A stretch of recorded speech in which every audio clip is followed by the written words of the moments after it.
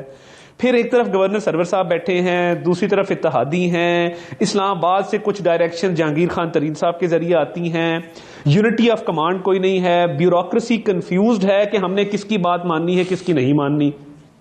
اس وقت as we speak Punjab کے بارڈروں کے اوپر، یعنی پنجاب کے جو رستے کے پی کے میں جاتے ہیں، سندھ میں جاتے ہیں، بلوچستان میں جاتے ہیں، وہاں ناکہ بندی کی گئی ہے آٹے کے لیے.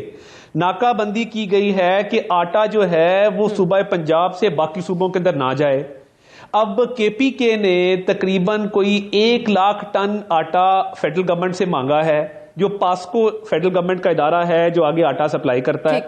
فیڈرل گورنمنٹ اب یہ اس پہ سوچ رہی ہے کہ ہم ان کو انکار کریں کیونکہ کے پی کے کا آٹا جو ان کے کوٹے کا آٹا تھا وہ پنجاب میں اوپن مارکیٹ میں بک رہا ہے.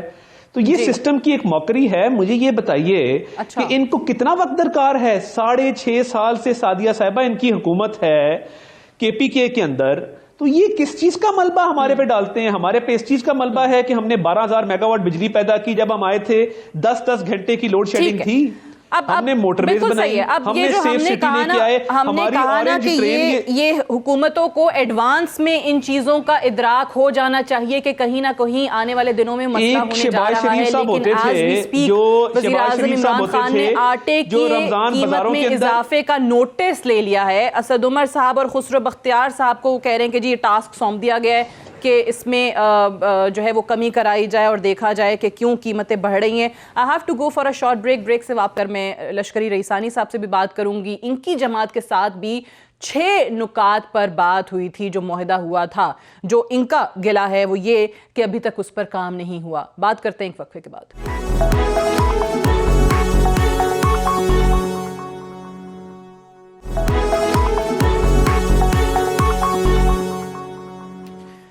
Welcome back. پروگرام میں ایک بار پھر سے خوش آمدید. لشکری رئیسانی صاحب آپ سے جاننا چاہیں گے 6 مطالبات بی این پی مینگل کے جو کہ اس حکومت سے کیے گئے تھے اور حکومت کے اتحادی بننے سے پہلے بھی یہ معاملہ سامنے آیا تھا. اس 6 میں سے اگر میں آپ سے جان سکوں کہ کتنوں پہ عمل ہوا ہے؟ تھوڑا سا تو مجھے اجازت دیں، ہمارے ساتھیوں نے پورے تمام معاملات پہ بات کی ہے، تھوڑا سا میں اس پہ بھی تھوڑا سا بات کرنا چاہتا ہوں. ایک تو بات یہ کہ یہ 72 سال سے شکایتیں ہو رہی ہیں کہ ایک حکومت دوسرے پہ الزام اور دوسرے تیسرے پہ لگاتے رہتے ہیں. اس کا مطلب یہ ہے کہ ایک ہم اممیچور سماج میں ہیں اور ہم نمائندگی صحیح طریقے سے نہیں کر پا رہے ہیں. ایک بات. دوسرا بات یہ ہے کہ ایک سائنس ہے، ایک علم ہے جس کو اسٹیٹ مینجمنٹ کہتے ہیں، اور 72 سال سے اسٹیٹ مس مینجمنٹ ہوا ہے کیونکہ پالیسیز پارلیمنٹ میں نہیں کہیں اور بنتے ہیں. اس کو اسٹیٹ مینجمنٹ کے ذریعے ملک کو ٹھیک کیا جا سکتا ہے اور اس کا ادارہ ہے جس کو پارلیمنٹ کہتے ہیں. ہمارے پارٹی سربراہ سردار اختر مینگل نے اپنے تقریر میں یہ کہا تھا کہ آئیں ہم نیشنل ایجنڈا کا تعین کریں تاکہ اس ملک کو بحرانوں سے نکالیں. یہ ایک بات. دوسرا بات یہ ہے کہ ہم جیو پالیٹکس کو نہیں سمجھ پا رہے ہیں کیونکہ ہم ٹیمپریری ریلیف کے لیے سیاست کرتے ہیں. لوگ بھی ایسے ہو گئے ہیں، کلچر بن گیا ہے.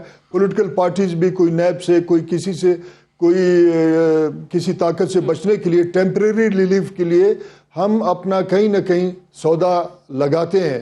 ہونا یہ چاہیے تھا کہ ہم نیشنل ایجنڈا پہ کام کرتے اور ان تمام معاملات کے اوپر پارلیمنٹ میں بحث ہوتا، اس کے بعد ہم آگے بڑھ جاتے. ہم جیو پالیٹکس کو نہیں سمجھ پا رہے ہیں. اممیچور ہمارا ایٹیٹیوڈ ہے.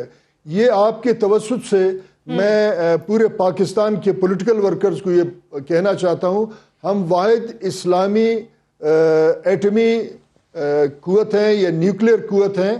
کیا ایسا تو نہیں ہے کہ اندرونی خانہ ہم باقاعدہ طور پہ مس مینجمنٹ کو ڈیزائن کیا گیا ہے اور ہم سسٹمیٹک کولیپس کی طرف جائیں گے اور اس کے بعد ہاتھ جوڑ کے اپنے جو اسٹریٹجک ایسٹس ہیں جن کو ہم نیوکلیئر سے ان کو بین الاقوامی دنیا کو دیں گے؟ میں اس طریقے سے سمجھ رہا ہوں کیونکہ ہم ابھی تک غیر سنجیدہ ہیں.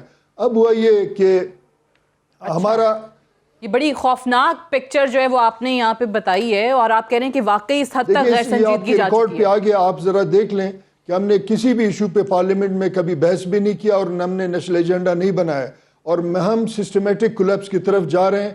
ہر روز اگلے روز سے زیادہ بدتر ہوتا جا رہا ہے. پچھلے حکومت کو دیکھیں، اس سے پچھلے والوں نے یہ بھی کہا کہ پچھلا حکومت ہے اور ہم قرضوں کے تلے دبتے جا رہے ہیں. اب ہم پولیٹکس کرتے ہیں اپنا فیڈریٹنگ یونٹ بلوچستان میں، اور ہم نے یہ تمام معاملات جو 6 نکات ہیں ان کے حوالے سے مشروط حمایت کیا ہے عمران خان صاحب کی حکومت کو. اب اس کے جو معاشی پالیسی ہیں اس کے ذمہ دار مہنگائی کے یا باقی ان کے ذمہ دار وہ ہیں. ہم ان 6 نکات پہ بات کرنا چاہتے ہیں جس 6 نکات کے تحت ہم نے مشروط حمایت ان کا اسپیکر، اور ابھی تک اس میں تھوڑا سا پیش رفت ہوا ہے، کوئی خاص پیش رفت نہیں ہوا ہے. مثلا کوئی 500-700 مسنگ پرسنز آئے ہیں. اب اگر یہ حکومت اور پارلیمنٹ خود مختار ہوتا تو کسی نہ کسی ادارے سے پوچھتا کہ یہ بندے کس کے پاس تھے، تو اس کے حوالے سے بھی پاکستان کا آئین ہمیں پروٹیکشن دیتا ہے کہ یہ گم شدہ افراد کہاں سے آئیں، مگر اس پہ کوئی بات نہیں ہو. اس کے بعد اسٹیٹ مینجمنٹ کے حوالے سے ہمارے پارٹی نے بات کی کہ 4 ملین افغان مہاجر ہیں. جہاں اتنا مہنگائی ہے، اتنا بھوک اور افلاس بے روزگاری ہے، اگر ان کو ہم بھیجیں اور اگر ہم ایک خود مختار ملک ہیں تو میں یہ سمجھتا ہوں کہ ہمارے آبادی جو ہی کم ہوگا تو سستا معاملات بھی یہاں پہ ہوں گے.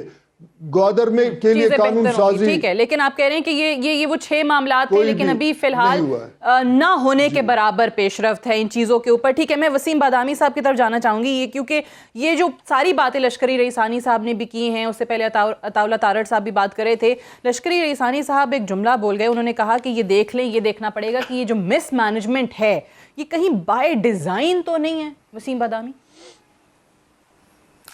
اچھا، ظاہر ہے رئیس ثانی صاحب کا مجھ سے بہت زیادہ تجربہ اور ویژن ہے. میں بسط احترام میں اس مس مینجمنٹ کا دائرہ اتنا زیادہ وسیع نہیں دیکھتا. میں یہ نہیں کہہ رہا کہ دنیا کے سارے ممالک ہمارے بہت خیر خواہ ہیں، بالکل نہیں ہیں. ہم زیادہ ولنریبل بھی ہیں، ہم اٹامک اسٹیٹ بھی ہیں، ہمارے ساتھ سیکیورٹی کے رسک بھی اٹیچڈ ہیں. لیکن میں اس طرح کی مطلب میں اس کو زیادہ ایک کانسپریسی تھیوری والا معاملہ زیادہ سمجھتا ہوں. ہاں، یہ ضرور ہے کہ مس مینجمنٹ ہے، بہت زیادہ ہے، اس کے اثرات ہیں، اور اسے عام آدمی اتنا زیادہ متاثر ہو رہا ہے کہ جس کی حالیہ تاریخ میں پاکستان میں مجھے نظیر نہیں ملتی. صحیح. اب یہ آغاز میں بتا رہے تھے، اب پتہ نہیں آپ سن سکے یا نہیں، کہ جو ایک تازہ ترین سروے ہوا ہے اقتصادی صورتحال پہ ملک کی، دسمبر میں یہ ہوا ہے اور آج 17 جنوری ہے. اس کے اندر 83% پاکستانیوں کی ملازمتیں بتایا گیا کہ خطرے سے دوچار ہیں. 31% پاکستانی ملازمتوں سے ہاتھ دھو بیٹھے ہیں. افراط زر، بے روزگاری، غربت کی وجہ پاکستان کے عوام شدید دباؤ کا شکار ہیں. یہ صورتحال آپ کو، کیونکہ یہ گلا شکوہ ہر طرف سے نظر آ رہا ہے، اپوزیشن بھی کہے گی، اتحادی بھی کہیں گے، حکومت کے اپنے لوگ جو ہیں وہ بھی یہ بات کریں گے، یہ مستقبل قریب میں کوئی صورتحال آپ کو بہتر ہوتی نظر آتی ہے؟ اب سعدیہ، میرے خیال سے اصل بڑا پرابلم یہ ہے کہ ابھی یہ جو حالات برے ہیں یہ میرے خیال میں کم بڑا المیہ ہیں. زیادہ بڑا المیہ مجھے یہ لگتا ہے کہ یہ ان حالات میں بہتری کی بھی کوئی واضح صورت نظر نہیں آ رہی. ہو سکتا ہے کہ کچھ 19-20 فرق پڑ جائے، لیکن ٹرن اراؤنڈ ان چیزوں میں ہوتا ہوا میں نہیں دیکھ رہا ہوں. چونکہ گورنمنٹ نے لوگوں کو یہ آئیڈیا سیل کیا ہوا ہے کہ سارا بیڑا غرق اس لیے کہ پچھلے چور تھے. اچھا، پچھلوں نے کیا غلط چیزیں نہیں کی؟ نہیں، بالکل کی ہیں. لیکن کیا سارے کا سارا مسئلہ اس لیے ہے کہ پچھلے چور تھے اور اس سب کا تعلق جو ہے وہ اس گورنمنٹ کی نان کیپیبلٹی سے نہیں ہے؟ نہیں، ایسا بالکل بھی نہیں ہے. تو مجھے لگتا ہے کہ مس مینجمنٹ اور انکیپیبلٹی اتنی زیادہ ہے کہ ان چیزوں کو ٹرن اراؤنڈ ہوتے ہوئے میں نہیں دیکھتا ہوں اگلے آنے والے کچھ عرصے میں، اور یہاں سے زیادہ مزید خراب ہی دیکھتا ہوں میں انفارچونیٹلی ان چیزوں کو. ٹھیک ہے. اچھا، یہ بڑی انٹرسٹنگ بات آپ نے کی شوکت یوسفزئی صاحب سے بھی اس کا، کیونکہ یہ ہر کوئی کہتا ہے. ابھی رئیس ثانی صاحب نے بھی ذکر کیا کہ جو بھی آنے والی حکومت ہوتی ہے وہ آتی ہے اور کہتی ہے ورثے میں ملے تھے، حالات بہت برے تھے، یہ پچھلے کا کرنا دھرنا تھا اور ہمیں بھگتنا پڑ رہا ہے، عوام تھوڑا سا ساتھ دے چیزیں بہتر ہو جائیں گی. ابھی بھی کل جو کور کمیٹی کی میٹنگ ہوئی ہے پی ٹی آئی کی شوکت یوسفزئی صاحب، اس کے اندر یہ کہا گیا کہ عوام کو باور کرایا جائے کہ پچھلی حکومت کی وجہ سے، پی ایم ایل این کی وجہ سے یہ حالات برے ہیں، مہنگائی جو ہے اس کے ذمہ دار وہ ہیں، اور شہباز شریف اور نواز شریف اور پوری پی ایم ایل این کے لیے بڑی جارحانہ پالیسی کے ساتھ ہمیں آگے آنا ہوگا. اس سے مسائل حل ہو جائیں گے؟